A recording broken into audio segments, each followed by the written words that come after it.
manifeste numéro 190 au novembre 2024. Que les prolétaires défendent vigoureusement les services publics contre les campagnes systématiques de la presse bourgeoise. Jean Jaurès. Face à l'offensive libérale, construire la riposte. Ils se sont rincés comme jamais, ils veulent nous faire payer la facture.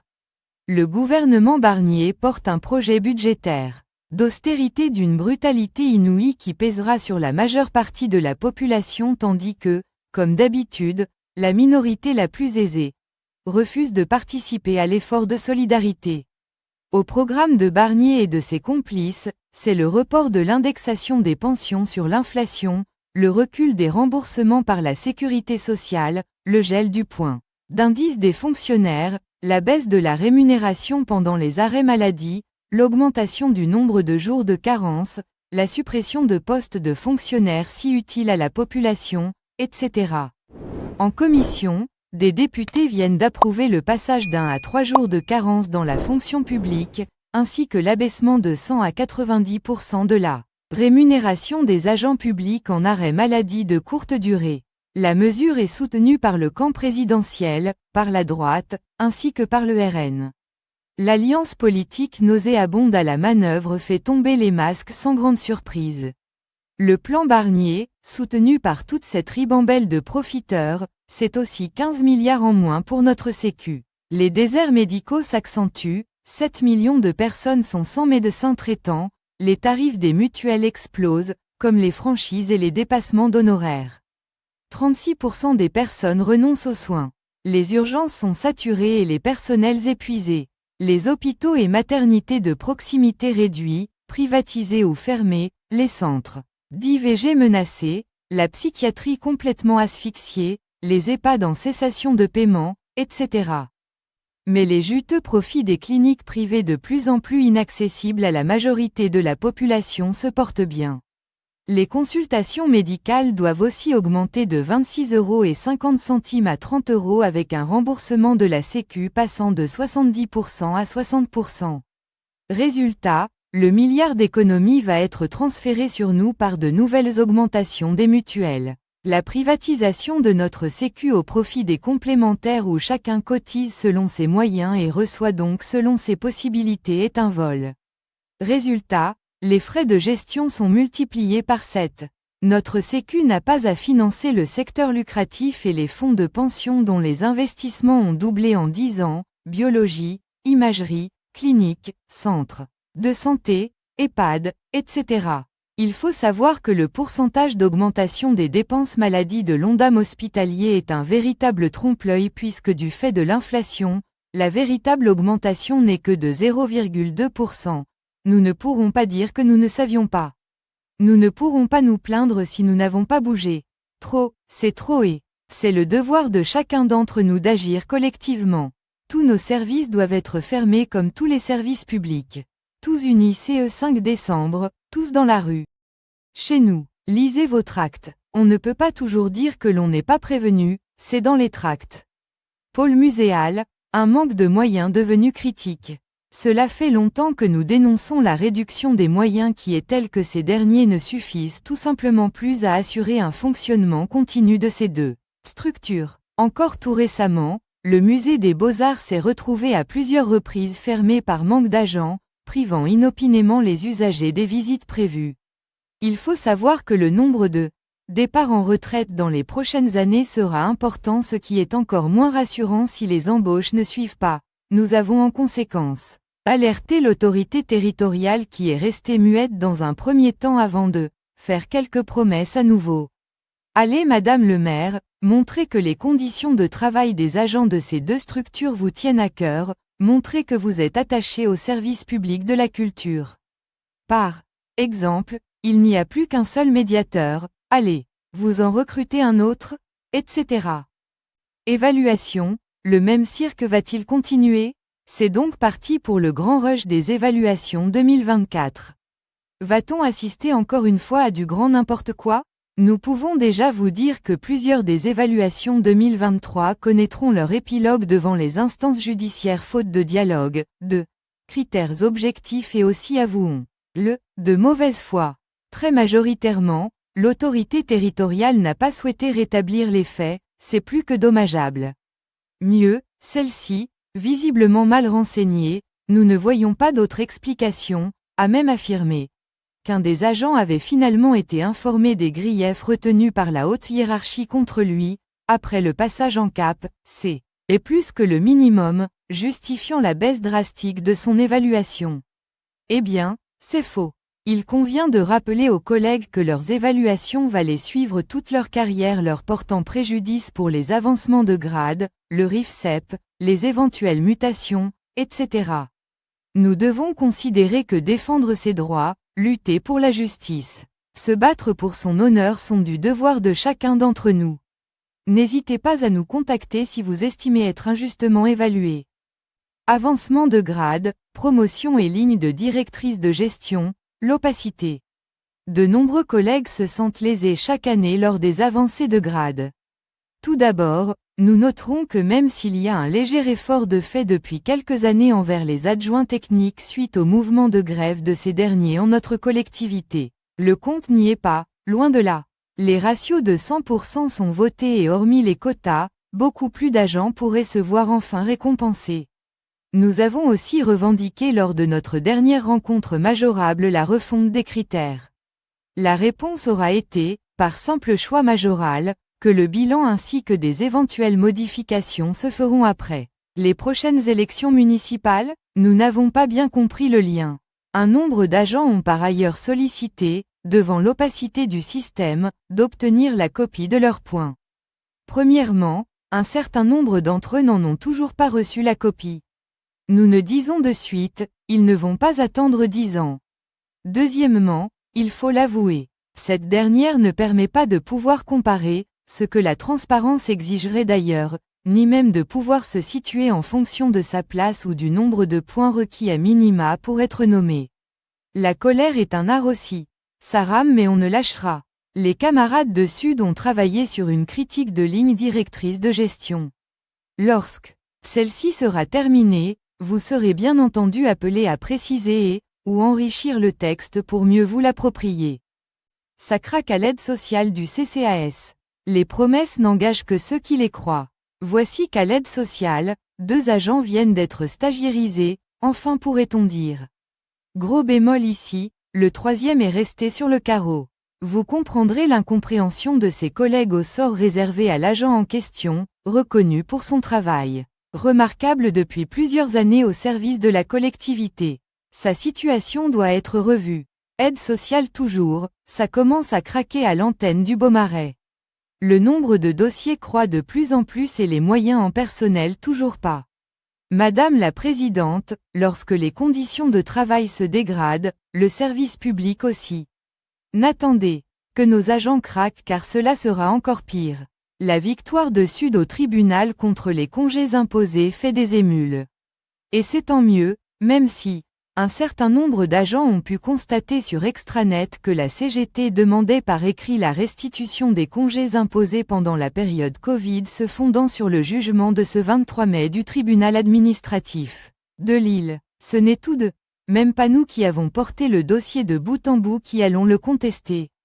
Il faut souligner que la CGT s'est abstenue en ne prenant pas parti contre nous lorsque nous avons contesté contre la DGARH après un CT en 2021 à la fois l'absence totale de concertation sur le sujet et le problème de l'égalité. Par contre, nous rappelons que l'ancienne représentante EFO s'était rangée ce jour-là, à notre désarroi d'ailleurs, du côté de l'administration. Nous apprécions qu'opportunément EFO ait changé d'avis. Tous ensemble, on est plus fort. École d'art, il ne faut pas toujours tirer sur la même ficelle sinon elle va céder. Voici un agent qui travaille à l'école depuis 9 ans, résultat d'une mutation non souhaitée, synonyme d'une perte financière. Depuis 9 ans, cet agent est à son poste, accomplissant en sus nombre d'autres missions que l'accueil où il opère, rendant service comme il peut. Pour quel retour me direz-vous? Bien peu, et quand il demande un peu d'équité, sachant qu'il travaille à horaires fractionnés en répartissant équitablement l'accueil des soirées, on lui répond si l'autre agent veut bien. On impose à certains, on demande à d'autres, est-ce cela l'équité? Et que répond l'administration à l'agent qui fait remarquer Cette différence de traitement, qu'il n'a qu'à demander une mobilité. Du foutage de gueule. Madame la Présidente, cautionnez-vous cette différence de traitement? Un poste de coordinateur des agents d'accueil créé, le flou artistique. Un profil de poste a été envoyé à un certain nombre d'agents pour leur proposer un poste de coordinateur des agents d'accueil, en plus de ses missions habituelles car rien n'est clair. Il sera demandé aux volontaires, par exemple d'assurer les plannings de tous les accueils, répondre aux questions des collègues de l'accueil, faire bouger ces mêmes agents pour aller à un autre accueil lorsqu'il manquera quelqu'un, de quoi se faire aimer par les agents etc. Il est à noter qu'il est prévu que ce poste regroupe tous les accueils de la ville, du CCAS et de Grand Calais Terre et Mer. Qu'en sera-t-il de cet agent?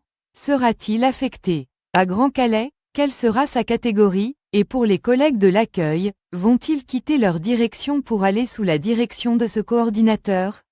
Beaucoup de questions légitimes que se posent les agents qui attendent des réponses. Des vêtements de travail aussi pour les contractuels. Les contractuels sont des agents comme les autres si l'on accepte bien sûr qu'ils sont précaires avec l'épée de Damoclès suspendue à tout instant au-dessus de leur tête. Ainsi donc en termes de vêtements de travail, d'épis ou autres, ils doivent en bénéficier comme les autres. Sauf que ce n'est pas toujours le cas. Madame le maire, comment pouvez accepter une telle situation? Exemple parmi d'autres, au service collecte de Grand Calais Terre et Mer, les saisonniers pendant la période estivale se sont vus accorder en tout et pour tout une chasuble orange en guise d'épi. À moins de changer la météo, il est vrai qu'il ne pleut jamais chez nous. L'été, ou encore de donner une formation aux saisonniers pour leur apprendre à passer à travers les gouttes, ces derniers doivent être pourvus des mêmes vêtements de travail et épis que leurs collègues. Oui, l'employeur se doit de leur assurer les mêmes moyens de protection et c'est la raison laquelle le représentant Sud a dû intervenir. CST du 14-11-2024. Quelques avancées? Temps de travail et horaires variables. D'emblée, Sud a rappelé sa revendication d'horaires variables, à tout le moins, à la prise de poste pour les agents à horaires fixes, éternels laissés pour compte. En réponse, le président précisera que nous avions à nouveau récemment interpellé l'autorité territoriale sur le sujet et que ce dernier était à l'étude. Commentaire Sud, des refus systématiques passés, le sujet est maintenant à l'étude. On espère juste que la DGARH ne plantera pas le dossier comme pour celui des agents d'entretien des écoles. Dans les grandes lignes, le projet prévoit la possibilité de quitter à 16h15, de comptabiliser le temps de travail après 18h, d'avoir une pause méridienne flottante au minimum de 45 minutes entre 11h30 et 14h, de passer l'écrêtement à 10h maximum et de pouvoir ainsi générer des congés supplémentaires, de permettre aux agents déjà à horaires variables de passer à 4,5 jours à la semaine. Pour précision, des vêtements de travail aussi pour les contractuels. Les contractuels sont des agents comme les autres si l'on accepte bien sûr qu'ils sont précaires avec l'épée de Damoclès suspendue à tout instant au-dessus de leur tête. Ainsi donc en termes de vêtements de travail, d'épis ou autres, ils doivent en bénéficier comme les autres. Sauf que ce n'est pas toujours le cas. Madame le maire, comment pouvez accepter une telle situation? Exemple parmi d'autres, au service collecte de Grand Calais Terre et Mer, les saisonniers pendant la période estivale se sont vus accorder en tout et pour tout une chasuble orange en guise d'épi. À moins de changer la météo, il est vrai qu'il ne pleut jamais chez nous. L'été, ou encore de donner une formation aux saisonniers pour leur apprendre à passer à travers les gouttes, ces derniers doivent être pourvus des mêmes vêtements de travail et épis que leurs collègues. Oui, l'employeur se doit de leur assurer les mêmes moyens de protection et c'est la raison laquelle le représentant Sud a dû intervenir. CST du 14-11-2024. Quelques avancées? Temps de travail et horaires variables. D'emblée, Sud a rappelé sa revendication d'horaires variables, à tout le moins, à la prise de poste pour les agents à horaires fixes, éternels laissés pour compte. En réponse, le président précisera que nous avions à nouveau récemment interpellé l'autorité territoriale sur le sujet et que ce dernier était à l'étude. Commentaire Sud, des refus systématiques passés, le sujet est maintenant à l'étude. On espère juste que la DGARH ne plantera pas le dossier comme pour celui des agents d'entretien des écoles. Dans les grandes lignes, le projet prévoit la possibilité de quitter à 16h15, de comptabiliser le temps de travail après 18h, d'avoir une pause méridienne flottante au minimum de 45 minutes entre 11h30 et 14h, de passer l'écrêtement à 10h maximum et de pouvoir ainsi générer des congés supplémentaires, de permettre aux agents déjà à horaire variable de passer à 4,5 jours à la semaine. Pour précision, le crédit d'heure au-delà de 3h30 en fin de mois sera basculé automatiquement dans un compteur. Il ne pourra permettre de générer qu'une journée, ou 2 journées, par mois avec un maximum de 5 journées par année. Les journées d'absence ainsi créées ne seront utilisables que dans les 12 mois qui suivent le moment où elles ont été générées et ne pourront pas être épargnées sur le 7. Concernant les CSE, leur appellation désormais trompeuse, puisqu'ils ne sont plus offerts mais sont le résultat du travail supplémentaire des agents, la dénomination est abandonnée pour devenir officiellement des RTT. Il a été aussi acté en CST comme suit les délais de réponse lorsque l'agent a posé ses congés selon les différents types, enfin pourrions dire un règlement sur le sujet. Vieille revendication de Sud. Sud a fait remarquer que le délai d'1 mois de réponse pour toute demande de congé effectuée 2 mois avant était grandement insuffisant. En effet, pour réserver éventuellement des locations, il faut le faire plusieurs mois en amont. Le président a exprimé son accord avec notre revendication et a sollicité la DGARH pour que ce délai soit revu. Sud a aussi revendiqué entre autres à nouveau, que pour les agents à temps non complet, la rémunération du temps complémentaire imposé soit majorée, comme le prévoit la réglementation selon les dispositions du décret numéro 2020-592. Nous n'avons pas eu de réponse. Que les agents à temps partiel thérapeutique bénéficient du maintien du régime indemnitaire à l'instar des agents de la fonction publique de l'État ou hospitalière. Nous n'avons pas eu de réponse non plus. Prestations sociales, nous avons rappelé notre soutien à la demande de FO d'une étude pour une mutuelle maintien de salaire collective. Il n'est pas possible de retranscrire l'ensemble des points abordés. Est-ce vous désirez plus de détails, n'hésitez à contacter vos représentants Sud. Merci d'avoir regardé.